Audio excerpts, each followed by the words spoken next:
Assalamualaikum warahmatullahi wabarakatuh. Perkenalkan, saya Fitria Herliana SPD MPD, merupakan salah satu dosen jurusan Pendidikan Fisika, Fakultas Keguruan dan Ilmu Pendidikan Universitas Syah Kuala.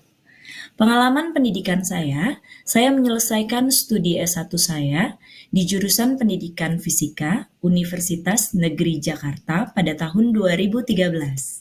Selanjutnya, saya menyelesaikan studi S2 saya di jurusan Pendidikan Fisika Universitas Negeri Jakarta pada tahun 2015. Dan sebelum saya menjadi dosen di jurusan Pendidikan Fisika, saya merupakan salah satu guru fisika di Yayasan Pendidikan Budi Insan Cendikia, Depok, Jawa Barat. Dan pada tahun 2019, saya diangkat menjadi salah satu dosen tetap PNS di jurusan Pendidikan Fisika Universitas Syah Kuala. Pada kesempatan kali ini, izinkan saya untuk membagikan unjuk kerja Tridharma perguruan tinggi saya pada bidang pengajaran. Dan mata kuliah yang akan saya bagikan adalah mata kuliah Kajian Fisika Sekolah 2. Mata kuliah Kajian Fisika Sekolah 2 merupakan mata kuliah wajib di jurusan Pendidikan Fisika. Dan mata kuliah ini diampu oleh 2 orang dosen, yaitu saya sendiri, Fitria Herliana SPD MPD, dan Ibu Doktoranda Nurul Wati MPD. Mata kuliah ini wajib diambil oleh mahasiswa semester 3 dengan kode PHE 207. Dan mata kuliah ini memiliki bobot sebanyak 3 SKS. Deskripsi mata kuliah. Mata kuliah Kajian Fisika Sekolah 2 ini merupakan mata kuliah wajib dalam kurikulum program studi pendidikan fisika, di mana mata kuliah ini bertujuan mengkaji konsep-konsep dasar fisika yang diajarkan di SMA kelas 11. Jadi dengan adanya mata kuliah ini, mahasiswa dapat mengkaji secara menyeluruh materi fisika kelas 11 dari konsep, penyelesaian soal, hingga penerapannya dalam kehidupan sehari-hari. Dengan adanya mata kuliah ini diharapkan mahasiswa setelah lulus dari mata kuliah ini dapat mengajarkan dengan baik konsep-konsep materi fisika yang ada di kelas 11 sampai menyelesaikan soalnya dan juga menjelaskan penerapannya dalam kehidupan kepada siswa SMA. Tahapan delivery pada mata kuliah Kajian Fisika Sekolah 2 ini mengacu kepada capaian lulusan yang telah ditetapkan oleh jurusan Pendidikan Fisika. Di antaranya, lulusan pendidikan fisika diharapkan dapat menjadi pendidik fisika, peneliti bidang fisika dan pendidikan fisika, pengembang teknologi pembelajaran fisika. Sehingga dari capaian lulusan ini diturunkan menjadi capaian mata kuliah, yang mana capaian mata kuliah ini nantinya akan menjadi acuan dari terlaksananya kegiatan perkuliahan pada mata kuliah Kajian Fisika Sekolah 2 ini. Materi yang akan dipelajari pada mata kuliah Kajian Fisika Sekolah 2 ini terdiri atas dinamika rotasi dan kesetimbangan, hukum Hooke, fluida statis dan dinamis, suhu dan kalor, termodinamika, gelombang bunyi dan cahaya, dan juga alat optik. Materi ini akan dibahas sebanyak 16 pertemuan, termasuk ujian tengah semester dan juga ujian akhir semester. Sumber belajar yang digunakan untuk menunjang proses perkuliahan Kajian Fisika Sekolah 2 ini diantaranya adalah buku-buku fisika tingkat universitas, buku-buku fisika tingkat SMA, dan juga modul ajar yang dikembangkan oleh dosen pengampu mata kuliah Kajian Fisika Sekolah 2.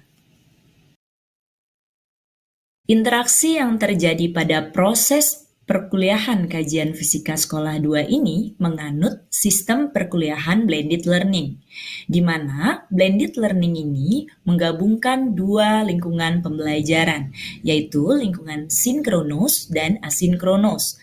Pada perkuliahan Kajian Fisika Sekolah 2 ini, proses pembelajaran sinkronus ini merupakan proses pembelajaran tatap muka, di mana prosesnya terjadi secara langsung di dalam kelas. Sedangkan Lingkungan asinkronus ini terjadi secara tidak langsung di luar kelas, yaitu adalah proses belajar mandiri yang dilakukan oleh mahasiswa dengan berbagai media sebagai penunjang pembelajaran yang dapat mereka akses secara langsung di e-learning USK. Berikut ini adalah laman e-learning USK yang digunakan oleh dosen dan juga mahasiswa pada perkuliahan kajian fisika sekolah 2. Nah, di sini terdapat menu-menu dari setiap pertemuan untuk materi perkuliahan. Dan ini adalah laman utama di mana di sini ada penjelasan terkait dengan deskripsi mata kuliah, capaian lulusan, capaian mata kuliah, bahan kajian, buku sumber, dan juga kriteria penilaiannya.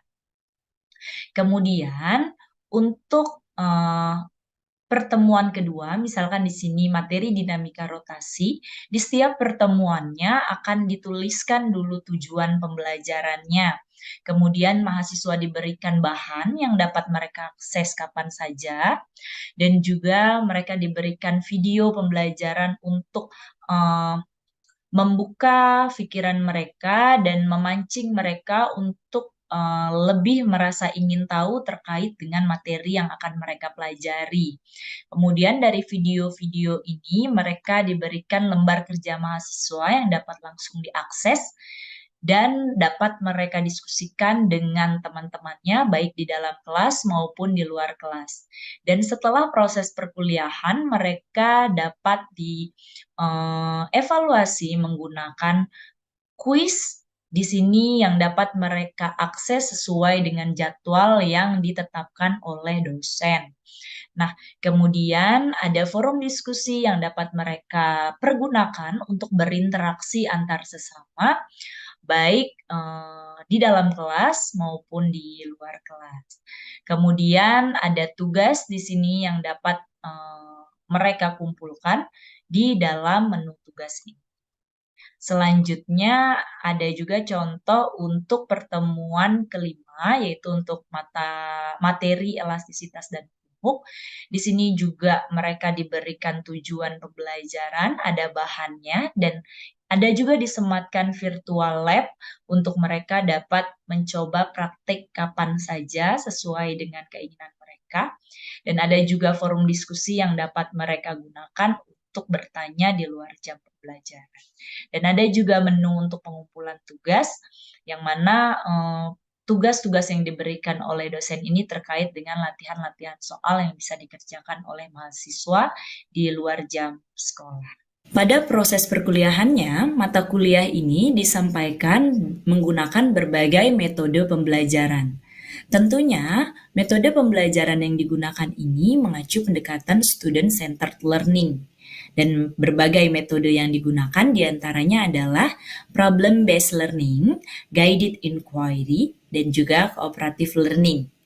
Berbagai metode pembelajaran yang digunakan ini diharapkan dapat menciptakan lingkungan perkuliahan yang menarik dan dapat melibatkan mahasiswa secara langsung dalam perkuliahan sehingga mahasiswa dapat memiliki pengalaman dalam proses perkuliahan ini dan tentunya dapat berpengaruh dan berdampak kepada tingkat pemahaman konsep mereka terkait dengan materi kajian fisika sekolah 2.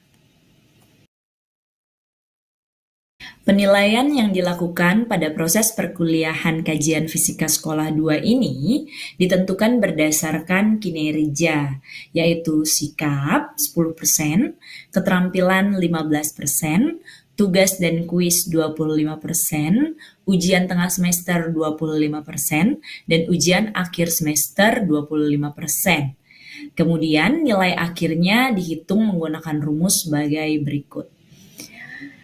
Dan nilai akhir yang didapatkan oleh mahasiswa ini mengacu kepada ketentuan standar dari Universitas Syah Kuala, di mana dari nilai 87 sampai 100 ini akan mendapatkan nilai A dengan kategori sangat baik, 78 sampai 86 akan mendapatkan nilai AB dengan kategori baik, dan seterusnya sampai kategori gagal. Berikut ini adalah penilaian secara rinci yang saya gunakan dalam proses penilaian kajian fisika sekolah 2. Pada pertemuan 1, di sana terdapat bobot 1% karena proses perkuliahannya masih kontrak perkuliahan dan pengenalan lingkup dari mata kuliah kajian fisika sekolah 2. Kemudian pada minggu yang kedua, pada materi momen gaya dan momen inersia, mahasiswa diberikan tugas kelompok dan juga kuis sehingga bobot dari perkuliahan ini mendapatkan nilai 5%. Kemudian kesetimbangan benda tegar, titik berat, hukum kekekalan, momentum sudut pada gerak rotasi di pertemuan ketiga, ini mahasiswa setelah proses pembelajaran diberikan kuis. Dari kuis ini, bobot penilaian yang dilakukan itu sebesar 2%. Kemudian di pertemuan keempat 5%, di pertemuan kelima 5%, keenam juga 5%, ke-7 3%, dan ke-8 dilakukan UTS, di mana UTS ini memiliki bobot 25%. Di pertemuan 9, 10 terdapat tugas kelompok dan kuis, hingga bobotnya adalah 5% tiap pertemuan. Dan di pertemuan ke-12 ini hanya ada tugas individu, sehingga diberikan bobot 3%. Begitu juga dengan pertemuan ke-13, ke-14, dan ke-15. Dan pada pertemuan ke-16, di sini adalah ujian akhir semester di mana bobot penilaiannya adalah 25%. Dari keseluruhan pertemuan dari pertemuan 1 sampai pertemuan 16, ketika ditotalkan, bobot yang dicapai oleh mahasiswa pada perkuliahan kajian fisika sekolah 2 ini adalah 100%. Selanjutnya, saya akan membagikan pengalaman proses perkuliahan kajian fisika sekolah 2 untuk pertemuan yang kelima, yaitu membahas terkait dengan materi elastisitas dan hukum.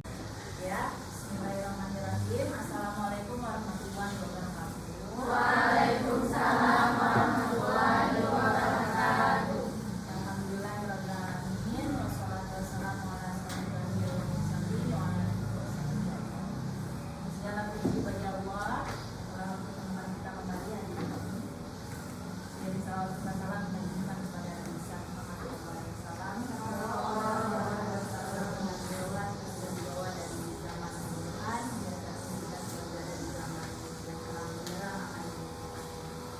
Alhamdulillah, mahasiswa-mahasiswiku yang saya banggakan, gimana kabarnya?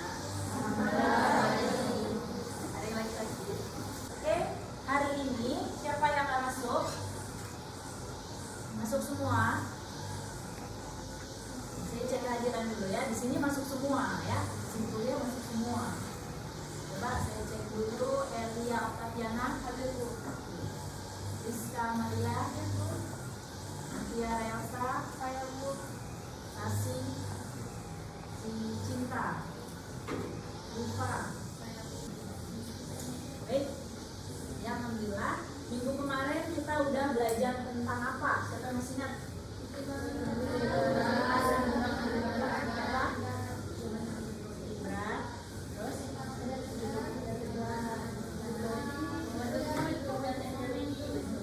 Kuisnya udah dikerjain tadi malam.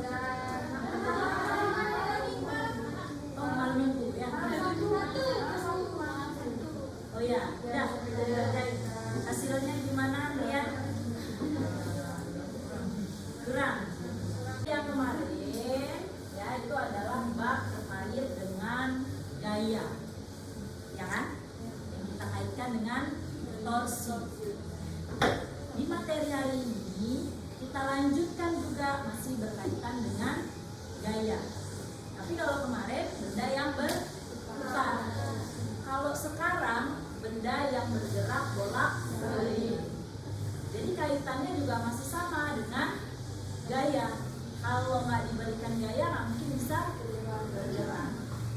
Jadi kalau misalkan ibu punya dua benda, pegas sama apa tuh namanya, yang mainan anak-anak yang plastisin. Ibu punya pegas, ibu punya plastisin. Ya. Kira-kira di saat kita menggerakkan pegas, Bagaimana, apa perbedaannya antara pegas sama plastis? Kalau pegasnya pasti Satu orang. Tiara. Kalau pegas dia punya sifat elastisitas Bu, jadi dia kalau misalnya ada beban, dia kalau kita tarik dia akan kembali lagi gitu Bu. Kalau plastis dia ke bawah aja gitu Bu, dia nggak bakal kembali ke, Dia tidak akan kembali. Oke, bagus. Gimana? Mungkin mau nambahin darah ya? Sarah, Silvi. sudah Oke, Silvi. Apa Silvi? sama kalau pegas dia termasuk dalam benda yang elastisitas, jadi ketika diberikan gaya maka dia mempunyai sifat untuk kembali ke bentuk semula. Kalau plastis tidak. Kalau plastisin enggak. Nah, sekarang kita udah tahu kalau pegas itu bisa kembali ke bentuk semula, kita katakan dia elastis. Ya. Kalau plastisin dia tidak bisa kembali ke bentuk semula. Ya. Kita berikan nama dia tidak elastis. Apa nama lain dari tidak elastis? Ingat nggak? Kita lihat kenapa namanya dikasih nama plastisin. Plastisin karena dia memiliki sifat plastis atau tidak elastis. Itu yang akan kita pelajari hari ini ya. Jadi ini tujuan pembelajaran kita hari ini. Ini pertemuan kelima ya. Oke. Di sini kita akan membahas terkait dengan regangan, tegangan, modulus elastisitas ya. Ini adalah bagian dari materi elastisitas. Lalu hukum Hooke dan rangkaian pegas, seri paralel serta campuran. Jadi ada 3 bahasan yang akan kita pelajari hari ini. Dan setelah hari ini, ya setelah belajar hari ini diharapkan kalian mampu ada 5 item di sini, ya. Dan harap nanti di akhir perkuliahan kalian bisa mengukur apakah kelima tujuan ini tercapai oleh kalian. Yang pertama, kalian mampu menjelaskan pengertian dari regangan dan tegangan. Yang kedua, memformulasikan persamaan modulus Young. Yang ketiga, membedakan karakteristik elastis dan plastis. Yang keempat, menjelaskan prinsip hukum Hooke ya, dalam penerapannya pada pegas. Dan yang kelima, menentukan konstanta pegas, pertambahan panjang atau gaya yang bekerja pada rangkaian pegas menggunakan prinsip hukum Hooke. Jadi ada ya, kalian menggunakan ini untuk praktikum. Nah, ini bisa digunakan untuk sekolah-sekolah yang labnya kurang lengkap. Jadi kita bisa langsung menggunakan alat ini untuk belajar. Ambil data dari sini. Jadi praktikum virtual. Oke ya. Jadi hari ini Ibu akan membagi kalian menjadi 3 kelompok. Kelompok yang pertama ya akan membahas terkait dengan elastisitas. Gunakan yang ini. Nah, gunakan PET simulation yang ini. Kelompok yang kedua dan kelompok yang ketiga menggunakan PET simulation yang ini. Hukum Hooke. Nah, ya. Jadi akan dibagi menjadi 3 kelompok. Kalian praktikum terkait dengan elastisitas untuk kelompok 1, kelompok 2 dan kelompok 3 tentang hukum Hooke. Jelas? Kalau jelas, silakan kalian duduk berkelompok ya, duduk berkelompok mendiskusikan tentang LKPD yang pertama, LKPD yang kedua, LKPD yang ketiga. Setiap kelompok bawa laptop, bawa bisa juga di handphone mengambil sendiri-sendiri ya, tapi diskusikan dan jawab analisis datanya, dianalisis dengan baik datanya dan di akhir di sini. Diketik. Nah, jadi langsung dikerjakannya di laptop, diketik, ya. Nanti setelah kalian melakukan percobaan dan menjawab analisis datanya, di akhir kita akan mempresentasikan apa yang kalian dapatkan. Gitu. Jadi laptopnya udah siap untuk mempresentasikan. Ya, bisa ya? Baik, silakan bergabung dengan kelompoknya masing-masing. Masih sama kelompok minggu lalu ya. Silakan bergabung dengan kelompoknya masing-masing. Waktu diskusi Ibu berikan 30 menit. Ya, jadi jam 9 sudah harus bisa. Baik, silakan. Panjangnya, susun paralel, berapa paralel? Nanti satu aturan untuk 2 rangkaian. Nah, ini caranya di sini kayak gimana? 50, 60, 70. Tinggal geser nih kan. Nah, habis itu ubah kalau konstantanya 300, konstantanya 400. Oke. Berarti ya. Ya. Itu kegiatan 1. Nah, kegiatan 2.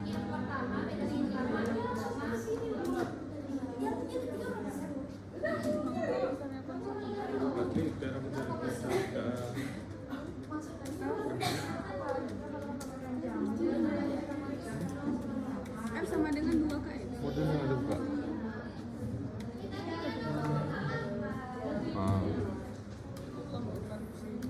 Terus aja nggak ada naik turunnya.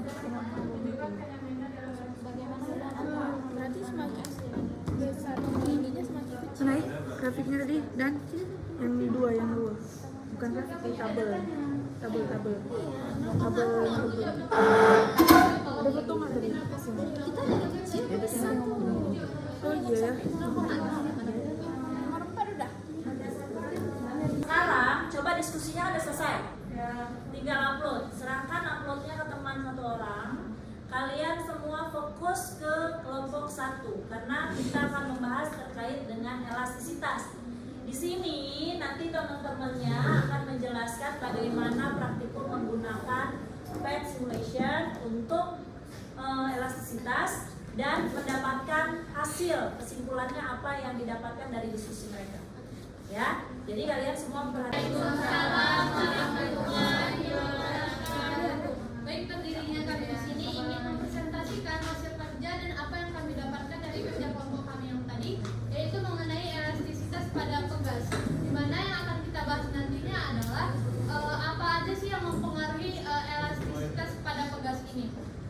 Untuk yang pertama, kita akan praktekkan dulu elastisitas pada pegas ini. Seperti yang kita lihat di sana ditunjukkan bahwa ada pegas. Yang pertama itu, misalnya kita ambil yang pertama untuk konstanta pegasnya terlebih dahulu. Konstanta pegas itu yang ini. Nah, yang ini menunjukkan konstanta pegasnya. Kita ambil di yang ketiga. Ini kan 1, 2, dan yang ketiga. Lalu kita hitung yang pertama itu panjang awal pegasnya itu berapa. Nah, di sini kan udah ada, tapi kita ambil dulu penggarisnya yang ini. Kita taruh di sini. Lalu kita hitung berapa sih panjang awal dari pegas tersebut.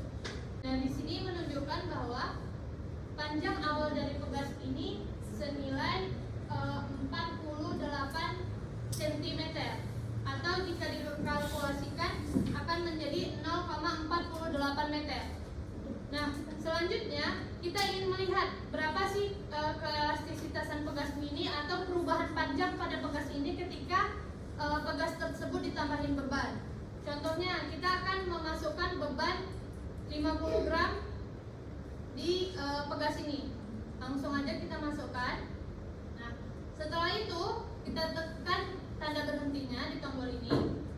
Lalu kita ukur perubahan panjangnya, yang dari awalnya panjang sebelum beban tadi, dan setelah ada beban ini kan berubah tuh panjangnya. Nah, kita ukur nih berapa sih perubahan panjang pegasnya. Ini kan modulus tuh berarti tegangan per regangan. Ini kan berbanding lurus, karena ini berbanding terbalik kan. Kalau misalnya tegangan itu rumusnya F per A, bisa dibilang gayanya, kalau misalnya gaya semakin besar, modulusnya akan semakin besar. Kalau misalnya regangannya besar, modulusnya akan semakin kecil. Data L-nya, per L-nya semakin kecil. Jadi ngerti? Bahkan grafiknya itu seperti pada papan itu menunjukkan pada pegas 1 dengan skala 3, pegas 2 dengan skala 6, dan pegas 3 skala 9. Dalam grafik di sini kita menemukan hubungan antara konstanta dan perubahan panjang pegas. Untuk pegas yang pertama yaitu dengan konstanta 3 itu nilai. Jadi kesimpulan dari percobaan yang kedua, yaitu yang pertama dapat kita simpulkan, yaitu yang pertama gaya yang dikenakan berbanding lurus terhadap gaya pegas yang dihasilkan. Nah, maksudnya di sini jika gaya pegas yang diberikan sebesar 30 Newton, juga sebesar 30 Newton. Nah, yang kedua yaitu nilai konstanta pegas mempengaruhi pertambahan panjang pegas. Konstanta pegas berbanding terbalik terhadap pertambahan panjang pegas. Nah, di sini dimaksudkan bahwa jika konstanta pegasnya bertambah panjang, maka nilai dari pegas tersebut, besar dari nilai pegas tersebut itu semakin kecil atau berbanding terbalik. Nah, dalam percobaan mengenai susunan rangkaian seri dan paralel yang telah kami lakukan, kami dapat menyimpulkan bahwa hasil pertambahan panjang pegas pada susunan seri lebih besar daripada hasil pertambahan panjang pegas pada susunan paralel. Lalu, nilai dari konstanta pegas berbanding terbalik dari nilai perubahan panjang pegas. Artinya, semakin besar nilai dari konstanta pegasnya, semakin kecil pula perubahan panjangnya. Begitu pula sebaliknya, semakin besar nilai dari konstanta pegas, maka semakin kecil pula nilai dari perubahan panjangnya. Oke, tepuk tangan untuk kelompok 3. Ya, good. Bagus ya. Jadi intinya untuk seri paralel, perhatikan yang ada di depan. Ini Ibu lanjutkan yang mereka jelaskan ya. Nah, rangkaian paralel dengan top spring, pegas yang atas ya, konstanta pegas yang atas dan konstanta pegas yang bawah ini sama-sama 200 ya, 200 Newton per meter. Dan gaya yang diberikan ini adalah 50 Newton. Perpindahan atau perubahan panjangnya, pertambahan panjangnya itu 0,125 meter. Gimana dengan rangkaian seri? Tadi berapa? Perubahan panjangnya? 0,125 meter. Untuk yang seri, nah ini seri, sama-sama 200 Newton per meter. Ya, si perubahan panjangnya total dari dua benda dan gaya yang diberikan juga gaya total, gaya dari kedua benda. Makanya di sini didapat seperka. Seperka ini untuk rangkaian seri. Jadi seperka pengganti ya, ini sama dengan seperka 1 ditambah seperka 2 ditambah seperka 3. Nah, ya. Ya. Nah, jadi untuk rangkaian seri konstantanya itu seper. Gimana untuk pegas? Pegas paralel. Untuk pegas paralel ya, bisa menyimpulkan keseluruhan dari materi kita hari ini, yaitu elastisitas, hukum Hooke, dan susunan seri paralel. Kesimpulan yang dapat saya ambil dari pembelajaran ini, yang pertama, bahwa konstanta pegas itu selalu berbanding terbalik terhadap perubahan panjang pegas. Artinya semakin panjang konstanta pegas, maka pertambahan panjang pegasnya akan semakin kecil. Begitu juga sebaliknya. Kemudian untuk modulus Young, dia selalu berbanding lurus terhadap regangan dan berbanding terbalik terhadap tegangan. Ya, gitulah terbalik ya. Terus untuk pegas jika disusun secara seri, maka nilainya akan semakin kecil. Kalau disusun secara paralel, maka konstantanya akan semakin besar. Oh, bagus. Beri tepuk tangan untuk hasilnya. Nah, tinggal kalian latihan soal di rumah. Udah ada 3 soal berarti ya sisanya yang Ibu berikan di e-learning. Silakan kerjakan di buku tulisnya, di foto, PDF-kan dan kumpulkan di e-learning paling lambat hari Kamis. Jam 8. Jadi, refleksi dulu coba kita refleksi dulu apa yang kalian rasakan setelah perkuliahan Kafilah 2 materi elastisitas. Seru? Paham, mudah dipahami, terus lebih bekerja sama belajarnya. Oke, lebih bekerja sama, lebih semangat belajarnya. Oke, terima kasih perhatiannya hari ini. Semoga apa yang kalian lakukan hari ini bermanfaat untuk kalian ya. Dan sampai ketemu minggu depan. Minggu depan kita akan membahas terkait dengan fluida statis. Baik, terima kasih atas perhatiannya. Mohon maaf apabila ada kesalahan karena kesempurnaan hanya milik Allah Subhanahu wa taala. Saya akhiri wabillahi taufiq wal hidayah. Wassalamualaikum warahmatullahi wabarakatuh.